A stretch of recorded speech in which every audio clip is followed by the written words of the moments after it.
Bize şahitlik bir şey yapız. Bunu okulda veya dalba yapılanı mı akılamız? Özümüz imiz mi? Yok. Ne akılamız? Tere! Tere çoğu bile.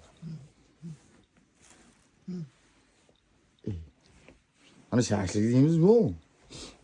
Var ekten çıktı şahitlik pişirip ki 9'da şahitlik kaldı. Yemeğisine mi şaşırdık?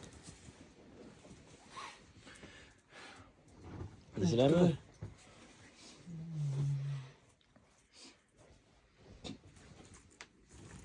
Yaşım şurada.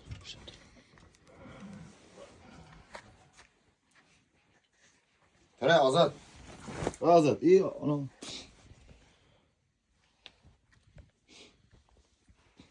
Ana yüz kol yürüp geberin ya bar tere böyle mışkıla. Beşerin ya. Dur. Beşerin araya yazın. Ye sen ye. Oradan yeme. Anan her uykusu açılgan yol ekin. Uşab turibdi şaşlik. Şahitlik aşık dur. Şahitlik yap. Mana ham uxlab o'tiribdi. Dur. Davul. Şahitlik. Dağıl yiyor. Şahitlik. Ay. Dur koy kolunu şu git koy. Önce koy. Koy. Dur. Ay. Dur. Ey.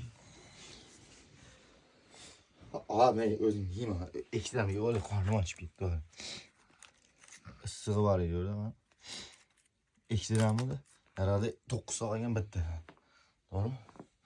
Yemeyiz lan. Ey. Bol uxla. Turay. Uxla. Şahsi yiysen yemeyiz mi? Piyazdan doğramadık var.